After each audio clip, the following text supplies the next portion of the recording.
Kaming mga taga-Tondo, maraming loyalista dyan eh.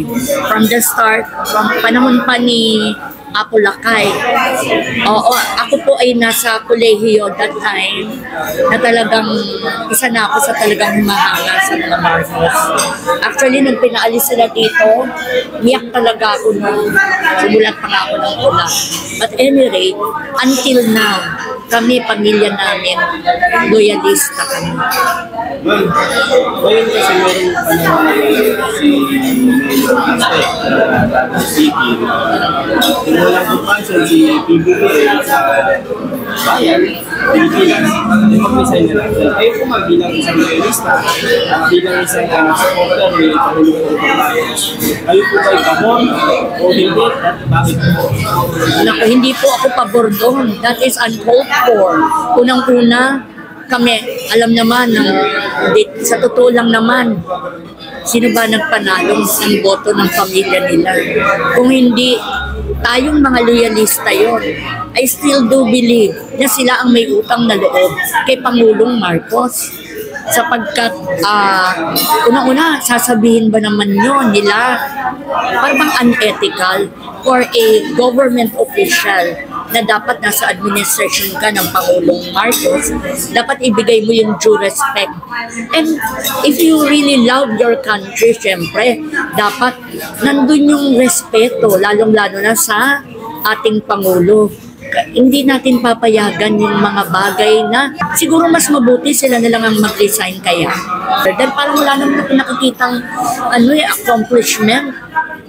Si Mayor Baste, bakit ngayon ng Davao ay binabaha?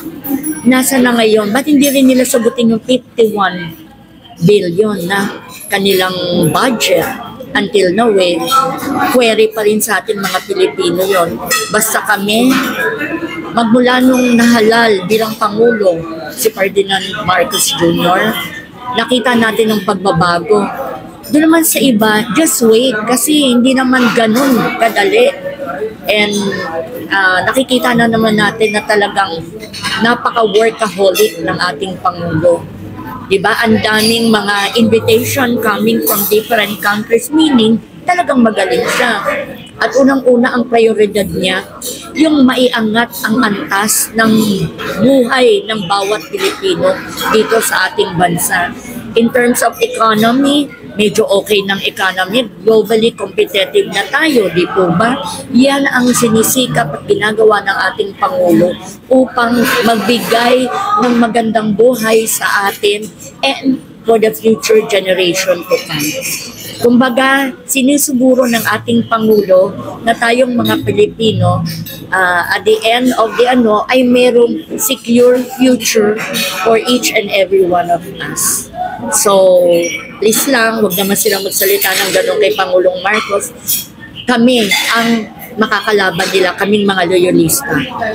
Nobody can, sana wag nang ulitin-uli yun. At sana humingi ng apology sa ating, hindi kay Miss Amy Marcos, kundi kay Pangulong Marcos. Nagkataon lamang na napakabait ng ating Pangulo. Ma'am, bilang isang loyalista, mensahe niyo po kay Pangulong Bongbong Marcos, lalo na siyempre, hindi po basta-basta maging presidente. Kasamang pagsubok, ganyan yung mga paninira din, hindi po nawawala yan. Kayo po, bilang isang loyalista, ano po yung parang encouraging message po para sa kanya? Ang masasabi ko kay Pangulong Ferdinand Marcos Jr. ay keep it up.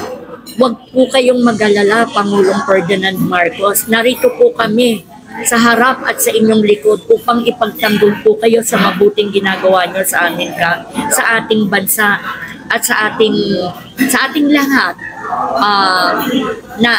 Kami hinahangaan ko po kayo sa pagiging napakabuti po ninyong tao. Huwag din na pong pansinin kung anong po yung mga bagay-bagay na sumisira sa inyo. Sabi nga po natin, they cannot put down a good person. And that issue, President Marcos, diba? Siya talaga. Sabi nga niya, we are all Filipinos. We have one nation. So, dapat magsama-sama nga tayo. ang kanyang layunin na pag-isahin ang bawat mamamayan dito sa bansang Pilipinos, yun ang dapat natin suporta at nandito kami lahat para matupad po yun. Mahal na Pangulong Ferdinand Marcos, marami pong nagmamahal sa inyo at isa na po yung kami pong mga taga-Tondo ay talagang napakarami pong loyalista. We will support you all throughout. We love you, Ferdinand Marcos Jr. At may pangako lang po. Bilang isang Pilipino, ma'am, payag po ba kayo na magkaroon ng hiwalay yung Mindanao sa Luzon at Visayas? ay hindi po. Hindi po kami papayag doon. Sapagkat ang kagustuhan ng ating Pangulo, diba? Unity at yung ating bansa ay kung ano yung Luzon, Visayas, Mindanao, kailangan magkakasama yun. Hindi na to Pilipinas kung ihiwalay ang Mindanao.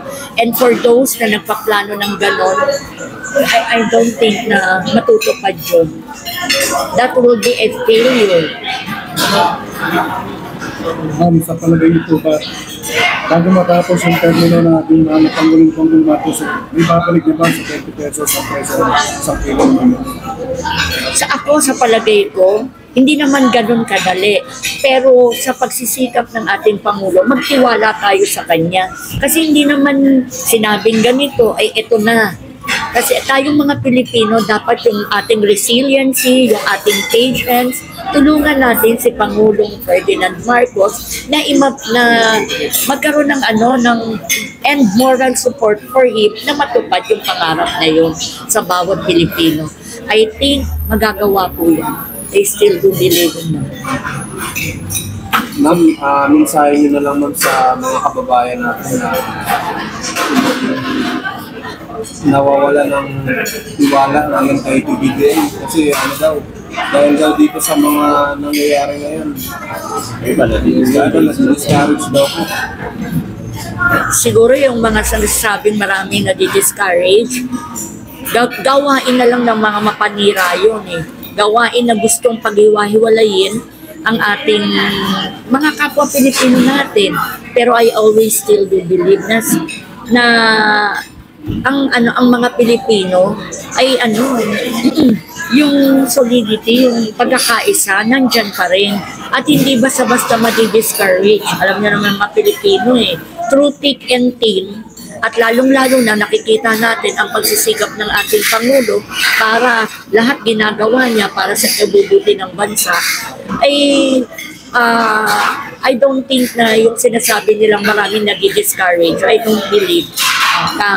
Nandun pa rin yung adikain ng bawat isa. Ako bilang isang Pilipino, ay nandyan pa rin ang suporta para kay Pangulo. Huwag na lang natin pansinin yung iba kasi yun ang may mga personal interest. Hindi para sa bayan, kundi para sa kanilang mga sarili. Pero ang mga Pilipinong may pagmamahal sa ating bansa ay solid pa rin yan. Kahit kailan hindi madi-discourage sa pamamalakad ng ating Pangulong Ferdinand Marcos Jr.